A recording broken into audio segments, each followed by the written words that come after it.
Hello, and welcome back to the second episode of Your Opinion is Wrong. With me, as always, Evan. I thought you were going to introduce me. I figured you're a big boy. You can tell the audience. I can. It's Evan. It's a good man. Today, we have not one, but two movies to talk about that we have seen recently. Which one do you want to start with? I think we start with Hail Caesar because that's the one we saw first. Yeah, that's a good idea. Yeah.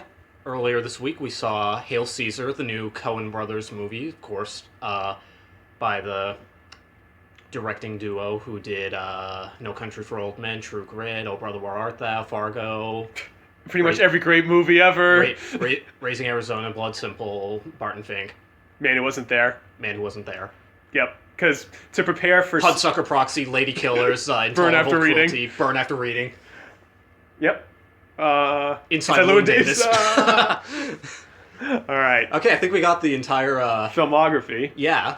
Yeah, I mean, pretty much to prepare for Hail Caesar, I have a good chunk of their filmography in my collection, and I went through and watched a couple of the ones I haven't watched yet. So I watched Man Who Wasn't There, great throwback to like 50s film noirs, completely filmed in black and white. Billy Bob Thornton was pretty much monotone the whole movie, but you know, the role really called for it, and he also narrates pretty much the whole thing too, which is a big Coen Brothers theme, is narrating the movies. Oh yeah, well that's like a film noir throwback too, so yeah, it would make sense that they'd have a voiceover narration for that. So great job with that one, and I don't own Burn After Reading, but it was on HBO, so I finally got around to watching Burn After Reading, and while it's not my favorite, it's definitely had its moments. I mean, Brad Pitt was really, really funny in that movie. He's, plays this dim-witted gym worker that stumbles upon John Malkovich's private files, and Brad Pitt and Frances McDormand decide they're going to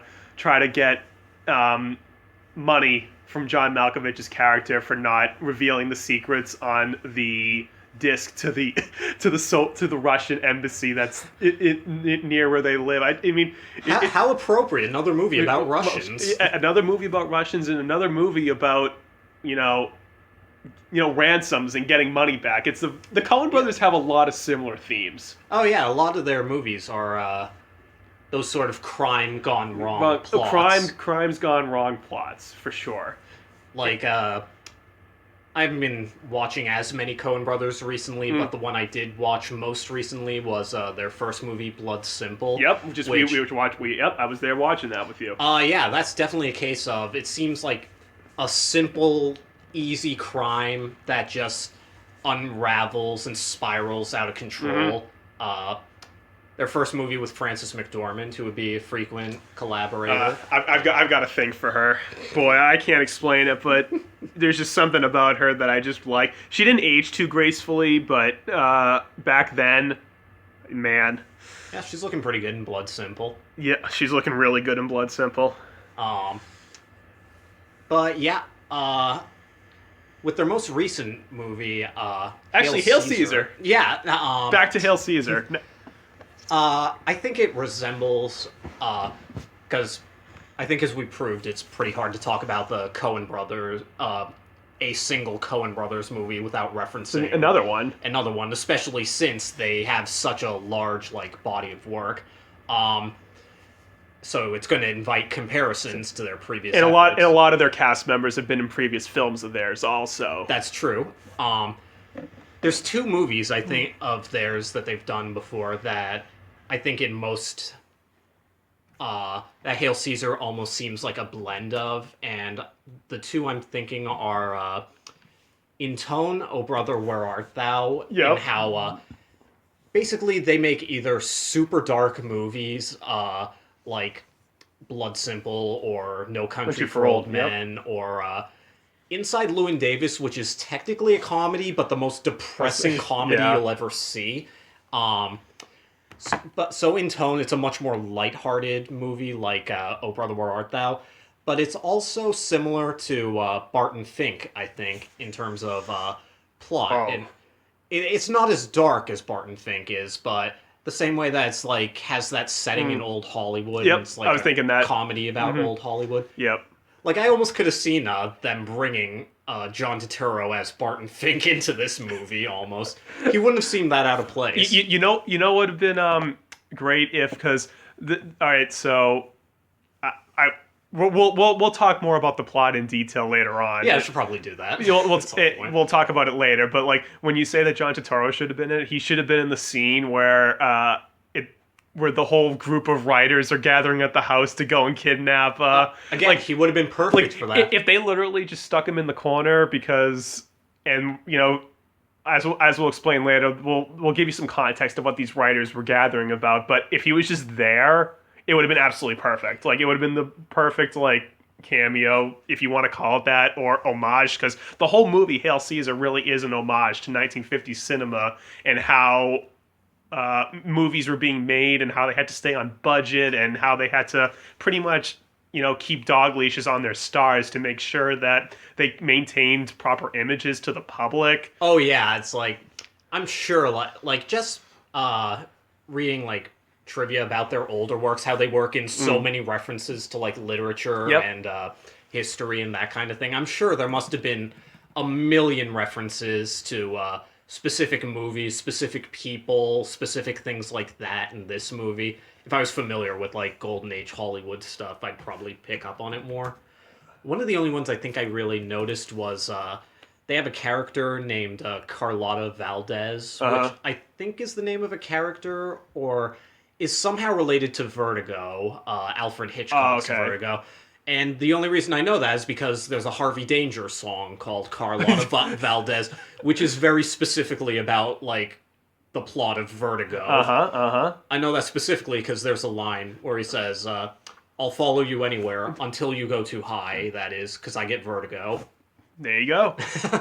Yeah, definitely one of the references that I got was there's a character in the movie, and I never knew what the actor's name was. It's actually I'm looking at it now. The actor's name is Alden Ehrenreich. Oh, he was great. He plays Hobby Doyle, who's pretty much just this character who's only known for playing like a cowboy.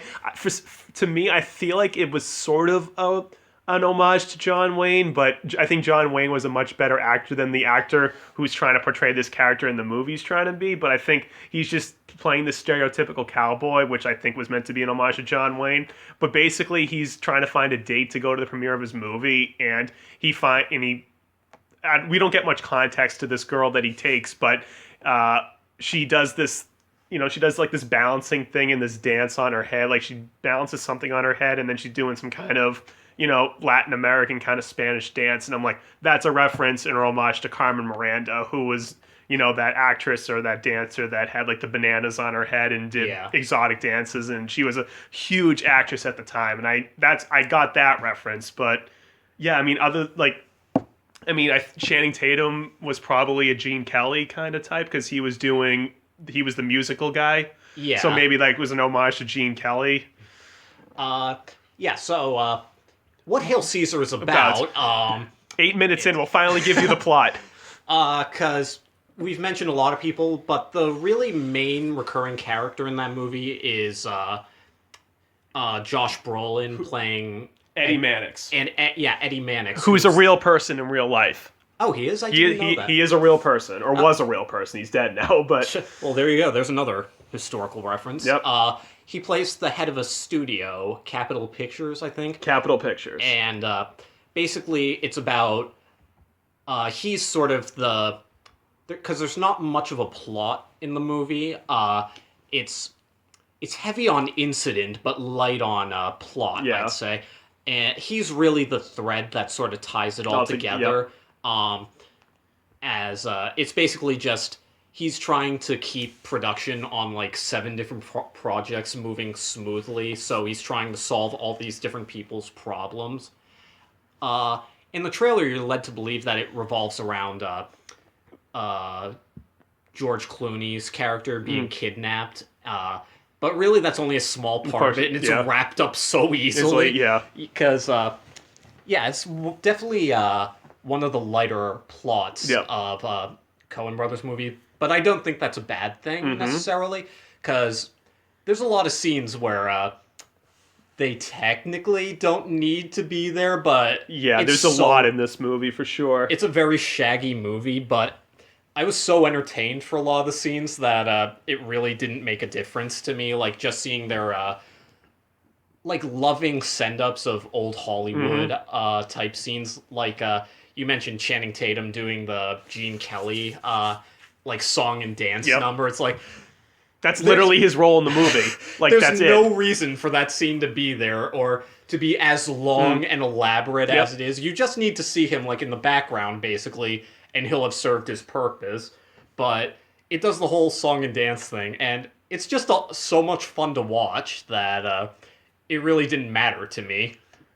Yeah, so apparently Tilda Swinton's dual role as these two twins, Thora Thacker and Thessaly Thacker, is supposed to be an homage to Heda Hopper, who is a gossip columnist at the time. I think I've heard that name. So that's who Tilda Swinton's character was supposed to be modeled after. And boy, she as I was telling Ian, there's not like one, Tilda Swinton's great. Two is pretty damn awesome. Yeah, I'm always love to see Tilda Swinton in movies. I'm kind of obsessed with her, and she was great. It was really funny how she was playing twin characters, but literally her playing twin characters was she'd be on screen, she'd go somewhere else, then she'd show up again in a different outfit, and it's like, oh, you're her sister. That was really funny to me. So I guess I can go and talk about the what I was talking about before about these writers that were gathered together, and I'll throw the spoiler tag out there for people that might want to know, because basically like what Ian was saying, that they have what you think the main plot of the movie is about George Clooney getting kidnapped, and that is true, and I'll tell you pretty much what that revolves around. So spoiler. I just want to say before we get into spoilers that I don't think it's that big a deal. Like, this movie doesn't have a whole lot to spoil, because, like I said, it's not really... I think that people would like to know what the motivation plot for it was, though. I think because they might get a kick out of it. Yeah, but I'll say that, and also I'll say that I thought this movie was just entertaining as hell, even if it was a lighter movie than, like, No Country for Old Men or something like that. So I was having a lot of fun. There were some really funny scenes, so I think the movie's definitely worth checking out. Okay, spoilers, let's go. All right, let's go. So, George Clooney gets his head clean cut off. It's shockingly graphic for a PG-13 movie. Actually, I don't even think it was PG-13. I think it was PG, believe it or not. Really? I think it really was. Doesn't George Clooney say, like, son of a bitch at one point, though? I don't want to spend all, time looking that up, but... yeah, basically he is captured, if you want to call it that, to this secluded house on the coast, and these group of Hollywood writers are gathered there, and they're using him as a part of their communist conspiracy. It's literally a communist conspiracy that they want to join the Communist Party and want to model after the Soviet Union, and they're going to use him to lure $1,000 away from the studio. Or no, it was like $10,000. I thought it was like 100,000. Oh, maybe. it was wow. It was even more than that. Yeah. Oh, speaking of that, I really liked that recurring gag that he couldn't really close the briefcase with all the cash in it. Yeah, that was funny. His whole meeting with the communists was so funny. Just like even when they're having the discussion about like economic theory and stuff, and he's like, and he's just holding these finger sandwiches the whole time. It's so funny to me. Yeah. So like, they're using George Clooney's actor character as bait to lure $100,000 as his ransom. Coen Brothers themes, hooray! And Channing Tatum is kind of the leader of that, and he literally... That was so funny that he turns out to be the evil mastermind behind that. He gets picked up by the submarines and heads off to the Soviet Union. Yeah, the Soviets literally send a submarine to pick him up, and they all row him out. And again, it's a very obvious... Like, that scene I love because it was very obviously, like... done in like a soundstage type of thing, with how bright the moon is. But again, it was such an entertaining thing to me that I loved it. But mentioning the communists again, that's another historical. It was a very good homage to, like, because during that time, during the Red Scare, when people were terrified of anything communism, because it I'm most positive. Yeah, it's 1951 it's supposed to take place in. So you're right around the McCarthyism era where everybody, and it was especially with Hollywood too, that people like Arthur Miller, or he's a playwright, but certain actors or certain people in show business were being blacklisted because a lot of writers of that era might were have been communist. blacklisted because under unfounded so suspicions that they were incorporating seditious communist themes into their movie. And it's really funny how the movie references that, because they literally are communist writers putting subversive communist themes into their works, and that's why they're all blacklisted. Yep.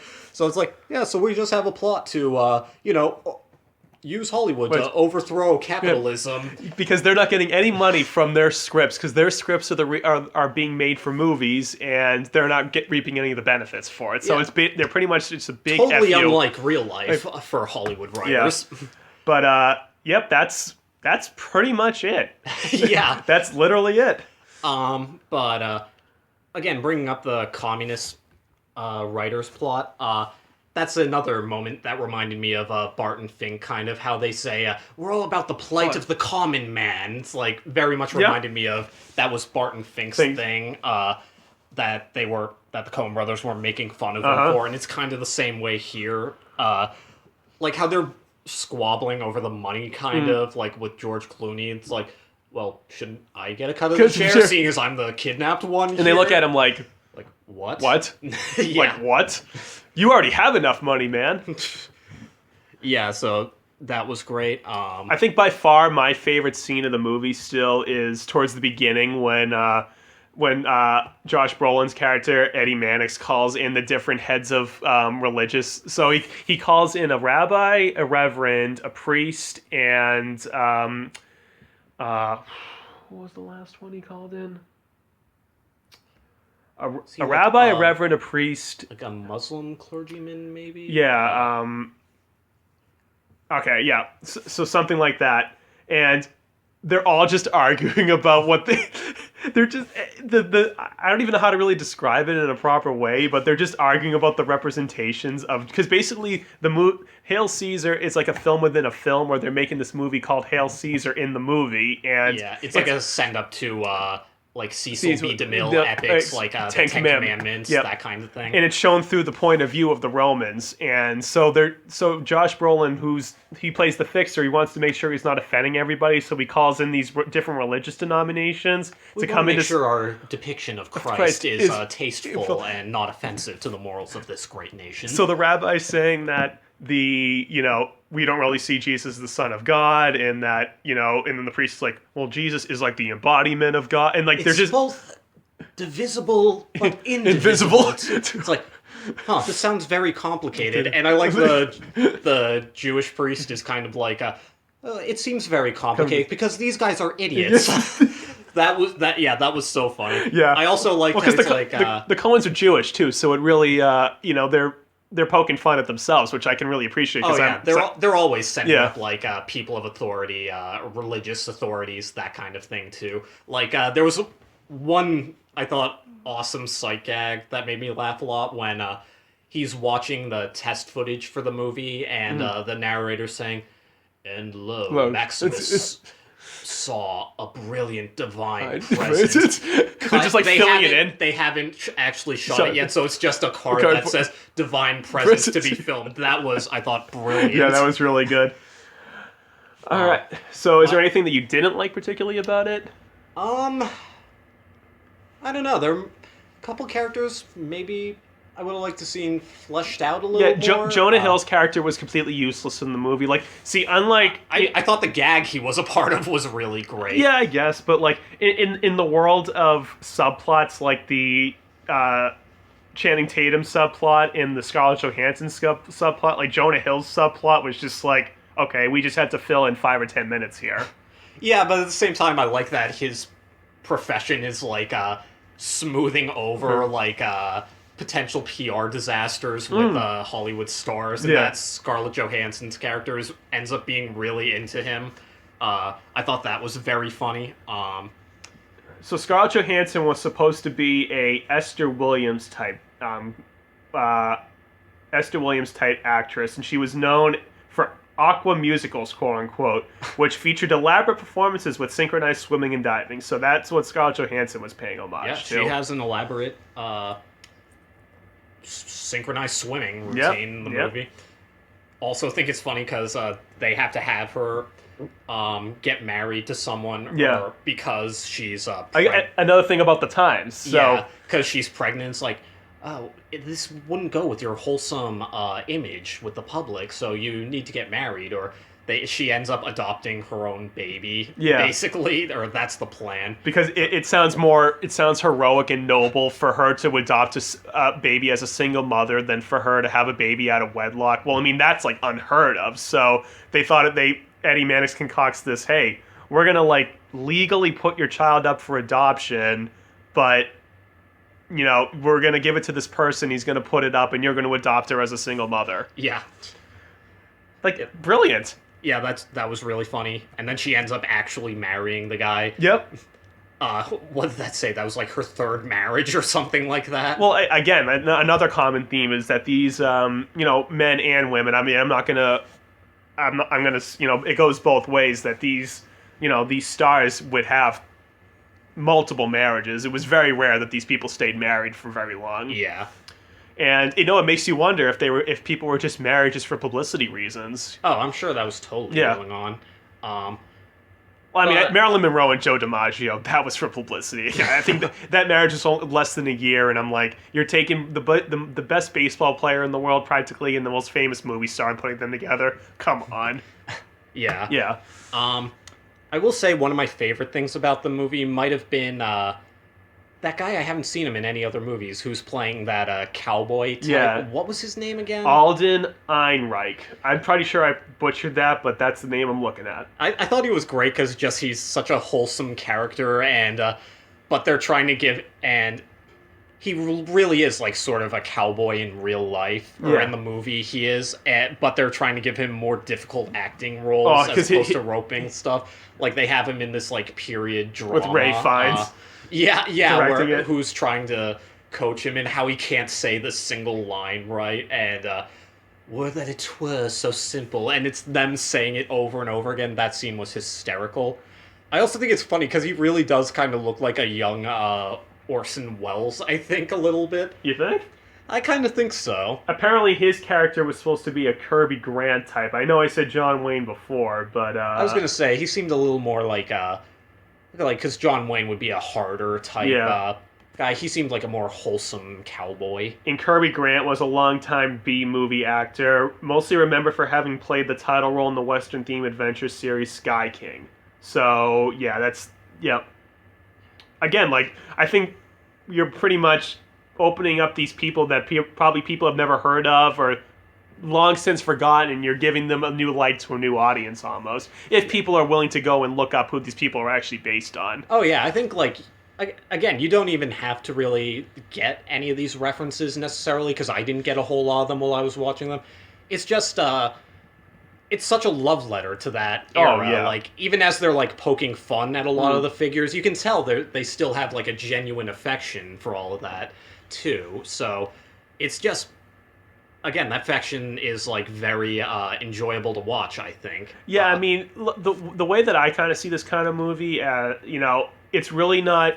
Because the plot has been done a million times. I thought the communist angle was kind of funny, but like I really wasn't interested in the fact that George Clooney was kidnapped, and I really wasn't interested in that part of it. It was just kind of the situations and the homages that they were, alluding to in this movie. That because Ray Fiennes, as a film director on a project, served no purpose to the plot. Neither did Channing Tatum. Neither did Scarlett Johansson. It was just cool seeing those little tidbits and those little nitbits about Hollywood in that time. Yeah, I enjoyed the hell out of all of those scenes. So the movie itself was kind of scrambled, but that alone I really liked. Yeah. Yeah. Think we should move on to our second one? Sure, let's do it. Yeah. So we all really enjoyed Hail Caesar. You should totally go see it. Go check it out. Go support the Coens. So now, let's talk about some motherfucking Deadpool. Deadpool. Which we saw earlier tonight. We did. It's been a while since I've seen, like, a movie on like opening night with like an Same. audience who's really pumped and into it. Oh, because there were people in the lines dressed up as the character, and there Oh, were yeah. people like, All the people in Like, their Colossus outfits, they're so pumped for that. yeah, it was definitely. It's like, I agree. It's definitely been a while since I've gone to a movie with that kind of, well, maybe when I saw Star Wars. Yeah, but I feel like the audience wasn't really that into it when we saw it then. Yeah, because we saw it the Monday after it came out, so all the hardcore people that saw it on the Thursday over the weekend, I missed those people, but I saw the movie 3 times, so I guess, does that make me a quote-unquote hardcore fan? Different issue for a different day. Yeah, but, so Deadpool, Ryan Reynolds. What are your initial thoughts on it, Ian? I'll give you mine afterwards. Okay, I will say, going into it, I was... Well, when the trailers first started popping up, I was sort of hesitant about the movie because I like the idea and I appreciate that this is something Ryan Reynolds has worked his ass off trying to make. He's a huge fan of Deadpool, and it was definitely a passion of his to get this to be a accurate representation of that, as opposed to like the butchered version that he himself was a part of in X-Men Origins. This is like his atonement of Deadpool. Yep. But yes, I felt like the humor in some of the trailers was very hit and miss with me. So, and Ryan Reynolds was kind of part of a reason because of that. Yep. But I gotta say, I had fun at this movie. Oh. Not without reservations, but yeah, I was surprised how much I enjoyed myself watching this movie. Yeah, see, the thing, I'll talk about the trailer a bit too, that maybe the reason that it didn't hit so much is that the way the trailers are edited, they'll isolate a certain scene or they'll isolate a certain joke that you're not going to really, you're not given the context of why it's funny. Like, I remember there was a scene in the trailer, I won't spoil it, that I'm like, oh, okay, but then when you see it in context in the movie, it's a lot better. So... But I want to make a quick point about the marketing campaign for it. Absolutely brilliant marketing on it. And I'm not just talking about the first trailers that came out. Like, they made like faux Valentine's Day posters of it. They made it look like it was a rom-com. Then they had the different poses of him like in, sexy lounging positions. Yeah. And like the poster that has him with the heart thing on it. Like, brilliant advertising on it. My favorite one is like the drawn one where he's just like piggybacking on a Colossus. That was really funny to me. Yeah, I gotta say A+ with the marketing. I want to see more marketing campaigns like that because that was as entertaining as the movie. I think seeing that. But yeah, I think the first 20 minutes of this movie I think are brilliant. Actually, from the opening credits.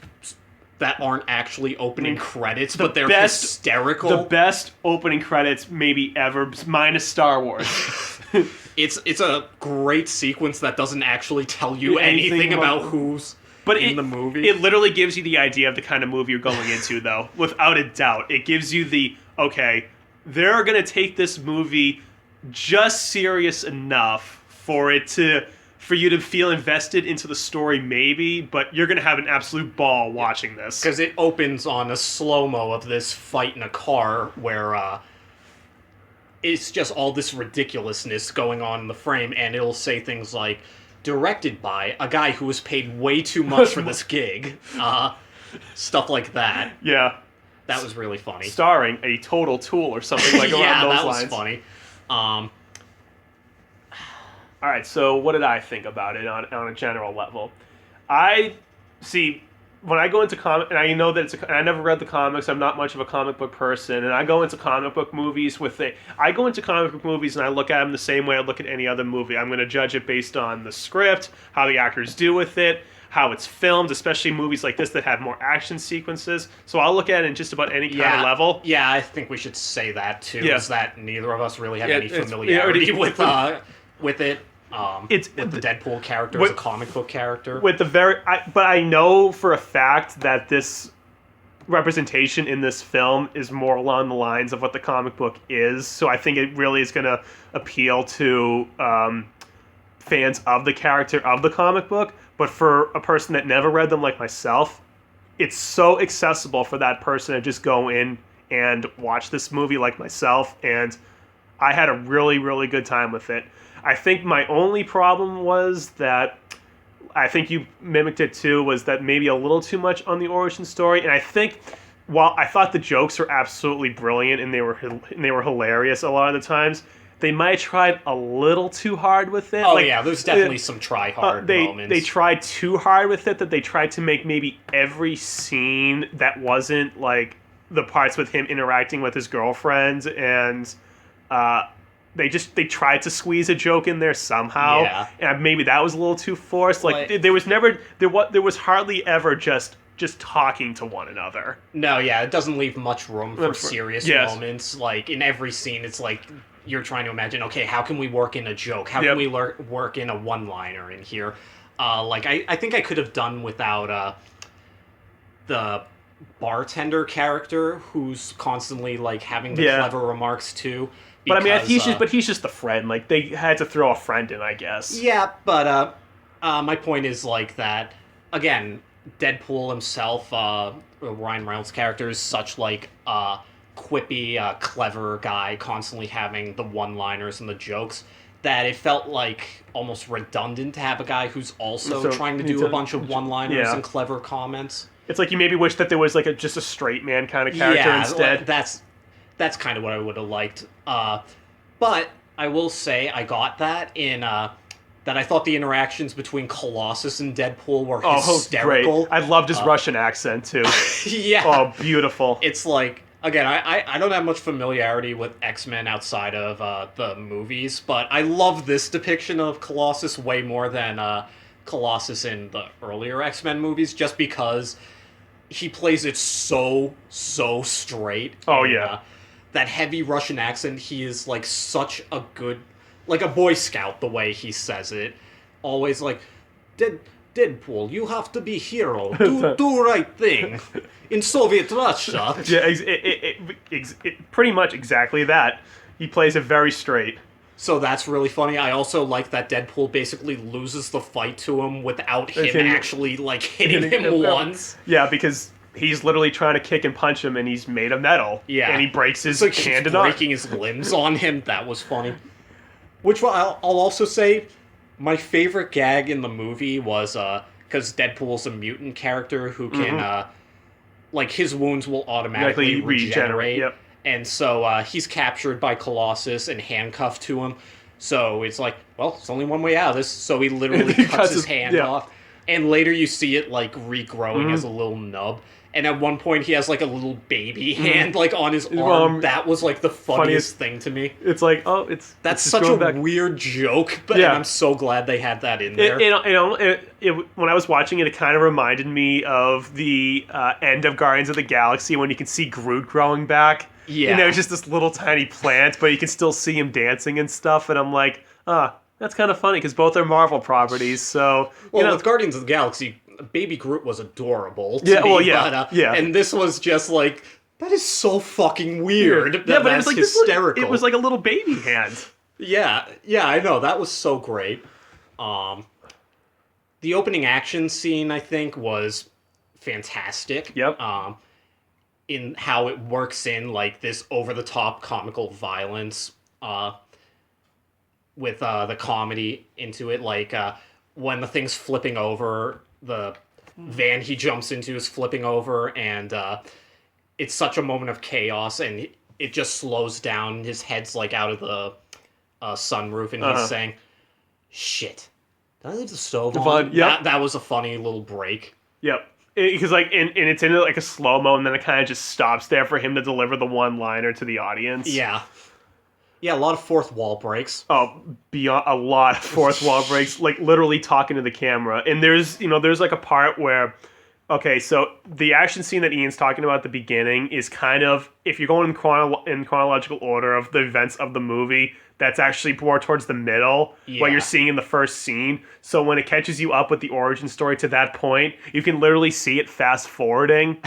That was such a great touch. That was a great touch. And I'm thinking to myself, too, that, okay, so the movie's rated R, and we'll get to that in a second, how great that was. But I think we've already kind of mentioned that. Well, I don't think we've mentioned explicitly, but it's fast forwarding in a way like it's on a VHS player, Yeah. and I'm thinking to myself, how many people in the audience do you think are actually like aware that this is supposed to mimic like a VHS fast forward? Like, how many people know what that's supposed to mimic? Right? How funny would it be if they added in like a little tracking signal Exactly. there during that? Well, it's like like FF for fast Yeah, forward. yeah. So there was that. I thought that was a great touch. Also, what'd you think of the love part of it? I thought it was handled pretty well, Yeah. honestly. Like, I like how they're both kind of, like, nuts. They're both kind of crazy in their own ways, Yeah. and they mention that. Like, there's actually that one line, either he or she says, I can't remember, your crazy matches my crazy. I think that's actually just a pretty good line in general. Yeah. Also, again, it's also handled in, like, a comedic way, but, like, just scenes of them having sex basically on every holiday. That was really funny. And each sex scene pretty well. It's they cut it so it kind of flows well, but they just wish each other happy whatever holiday it is in the middle of sex, and there's like 6 or 7 holidays where they just do that on like a calendar year pretty much. Yeah, just that one shot of Ryan Reynolds in like a Christmas sweater, but like just he's not wearing pants, so it's just him, like just you see his ass. Yeah. So that was funny. Yeah. I really like how they were as we were talking about before, they were very mad about the fact that they were kind of poking fun at the previous incarnation of Deadpool and X-Men Origins Wolverine, but they were also like poking fun at Ryan Reynolds himself as like an actual like person, because there was a scene where there was a scene, it was quick, so if you looked away or you were eating your popcorn or whatever, you might have missed it, but there was like a photo of him on the cover of People magazine. Yeah. So it's like the movie is also making fun of Ryan Reynolds the person, not even like Ryan Reynolds the actor, and they were making fun of Ryan Reynolds the Green Lantern actor also. They mentioned that because that was a total disaster, and it was a rival property because that's DC, so this is Marvel, so it's like a chance to take a shot at DC and a chance to make fun of Ryan Reynolds again. So, and I admit going in that, again, when I was skeptical about the trailer, I was also skeptical about Ryan Reynolds, because I am not a big fan of him at all, because I don't think I've seen one movie with him that I actually liked. So I was very skeptical about this. It's like I'm skeptical about Ben Affleck as Batman, different issue, but I was definitely hesitant about Ryan Reynolds as Deadpool, or this Wade Willis character, and Wade Wilson. Sorry. And he was great. I really don't have any complaints with him. The only complaints I'd have is that, again, some of the jokes are hit and miss. Yeah. Again, it's not like, really his fault though. It's the writers giving it to him. Well, I think like some of his delivery on the jokes, I think a little annoying in some scenes. Like, again, very like kind of try hard in a couple scenes. But yeah, it's like, again, they keep throwing so many jokes into the movie. Yeah. It's like just throwing everything against the wall to see what sticks. So I'd say it's a lot more hit than miss in terms of the humor. Well, it's like and there was so much of the jokes that I'm sitting here right now trying to think of them, and you kind of keep drawing blanks because there were so many that I'm trying to think of one that really stuck out to me. Remember when he like just looks at his watch? It's the Adventure Time watch. That that was pretty clever. I'm glad they didn't like draw any more attention to it, like him saying, "Oh, this is my Adventure Time watch" or something. Because there were a couple moments like when he like gets a text message from the bad guy or something, and it has the poop emoji on it. He's like, "What's this?" He had to explain it. Oh, that's the poop emoji. It's like, you didn't need to explain.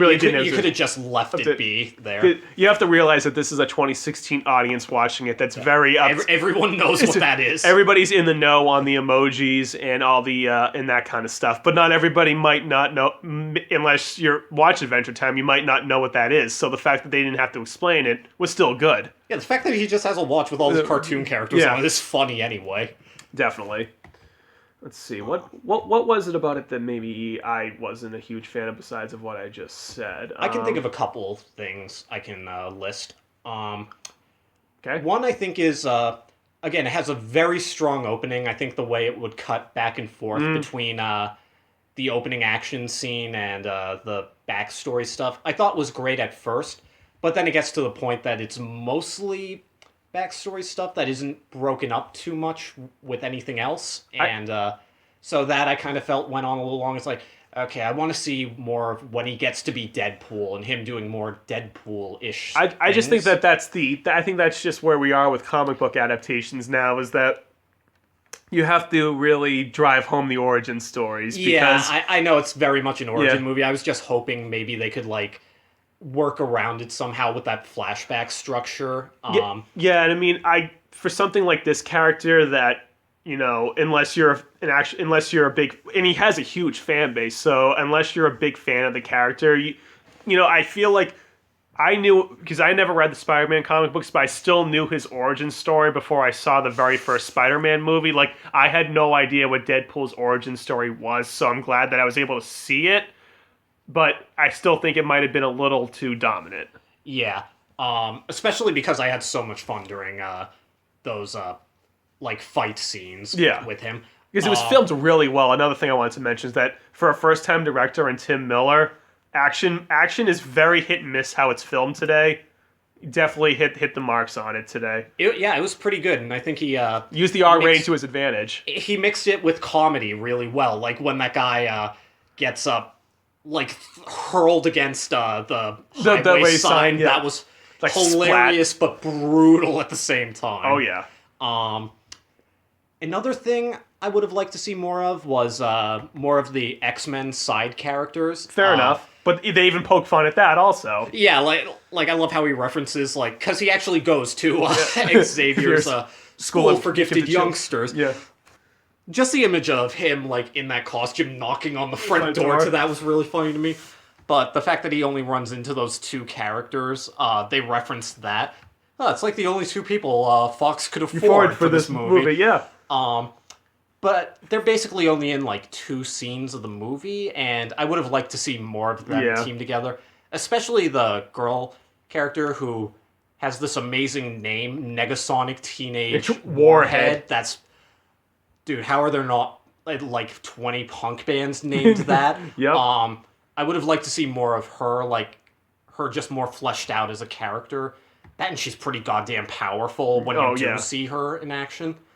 Yeah, because I had no idea what her like quote unquote skill set or her powers were until she actually activated them. Like, whoa, Yeah. that's really cool. Yeah, again, it's like she's got like that kind of punk rock look. I felt like they really could have had like an iconic side character on their hands if they did a little more with her. Well, I guess kind of, but I can kind of see maybe why they didn't, because they might have wanted to save it for a sequel, or if they flushed her out too much, then you might have been like, are we setting her up for like a spin-off movie now or something like that? Because now every comic book franchise either needs to set it up for a sequel or for the characters in the movies to have their own movies like Deadpool, because Deadpool was originally part of the X-Men thing, and now it got its own spin-off. So Yeah, maybe I wonder if we'll be seeing him showing up in because we got a trailer for X-Men Apocalypse before the movie, and so I'm kind of wondering, are we going to see Deadpool show up in X-Men movies now? you'd be, I mean, now that cinematic universes are a thing, like I'm really curious to see if Fox, because okay, it's Friday night, like opening night for Deadpool right now, but from the sounds of it, it's making a ton of money already. It's already made $25 million. Yeah, As of what I've just checked online now. for as an opening for an R-rated comic book movie, that's pretty goddamn good. Also, like if our audience was any indication, it's killing it with crowds right now. So they're probably going to want to put more Deadpool in their movies. So I really think that as a general thing with how movies debate on whether they should rate their movies R or PG-13, like this should be an indication of it, because I'm sure that there were people that were thinking, because there was that controversy that it might be rated PG-13 and it was going to turn off fans of the franchise. But on the flip side, if it's PG-13, then you can get the under 17 crowd in to see it. That you might expand your base that way. No, this is how you have to do it. You took the chance with rated R and made it exactly how you wanted to make it, and you're still going to make your return back. Unlike, I look at something like Pride and Prejudice and Zombies. I don't want to go off on too much of a tangent, but it's something worth bringing up. That why on earth are people making PG-13 zombie movies? It wasn't until a little while ago that I realized it was a PG-13 movie. and I was shocked because I saw the trailer. And there's a shot from a zombie's point of view of a guy slitting a throat and blood spilling down the camera. I'm Why? like, how is that a PG-13? I don't know why you're making PG-13 zombie movies when shows like The Walking Dead exist and Oh, yeah. that show way more blood than that. And If you've seen the or World show War that's- Z the that show everybody that's- hated. oh my That was God, P- yeah. and that was PG-13. But like even there's the show that was on NBC, Hannibal, has some of the goriest stuff I have ever seen on TV. So it's incredible that movies are like self-censoring themselves when primetime TV shows are going all out with that stuff. And I see why they do it. They do it to attract a wider audience, but what you're doing is you're cutting out a core audience that would really just prefer to see the blood and violence. And I'm really glad that Deadpool didn't take the pussy way out and go PG-13 on this movie. It would have hurt it in the long run. It would have hurt it in the long run. It would have been trying to make it generic in a way. And I think that's the thing I like the most about this movie is that... because, again, there's a lot of comic book movies that come out nowadays, and this one feels totally like its own thing, even down to, like, use of soundtrack. Like, it'll have a couple old hip-hop songs. It'll have, like, really upbeat pop songs during, like, torture scenes. There's that one scene of him, like, running around killing henchmen. It's like, where's Francis? And it's playing... a Deadpool theme rap, which is like, wow, this is like flashback. I was getting flashbacks to Vanilla Ice and Teenage Mutant Ninja Turtles 2.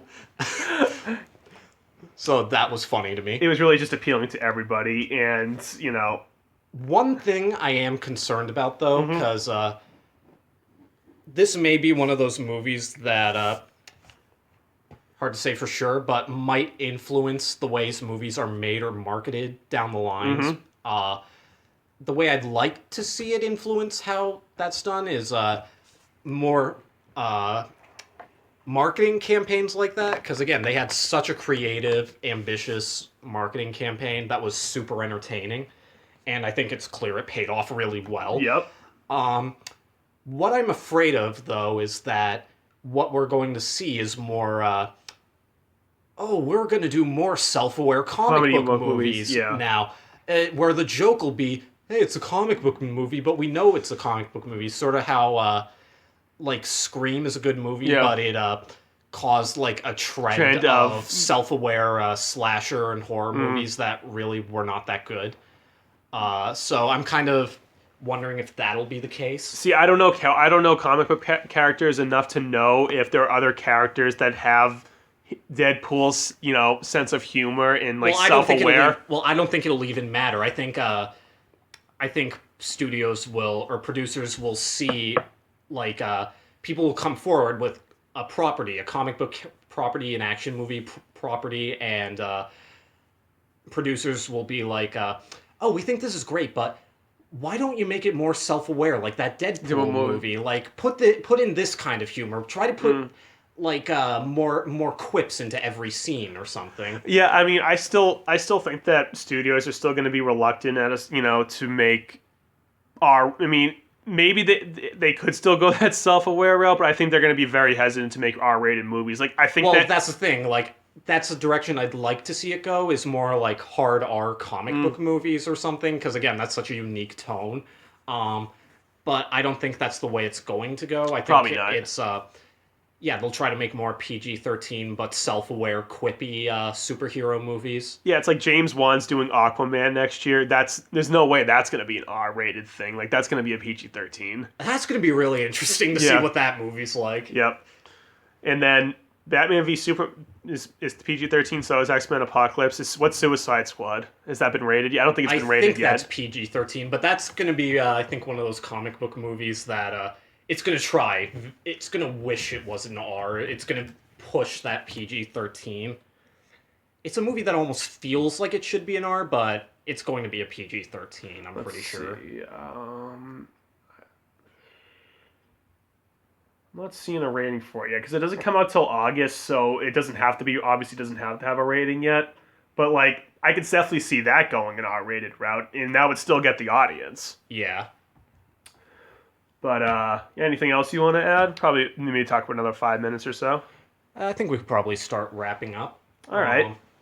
I guess one other thing I'd have to say is I thought the villain was very bland. Yeah, it was. But go ahead. Yeah, I'll continue with though. Yeah, it's like I get it. It's more focused. Again, it's called Deadpool, so it's more focused on it. It's not like the Dark Knight, where it's a deep examination of this villain. It's like, no, we just need someone for Deadpool to fight, someone for him to oppose.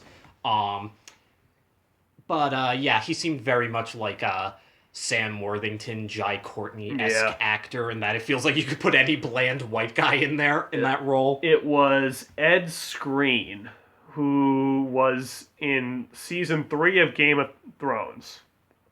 Okay, that's really what his big thing is right now. I haven't seen any Game of Thrones.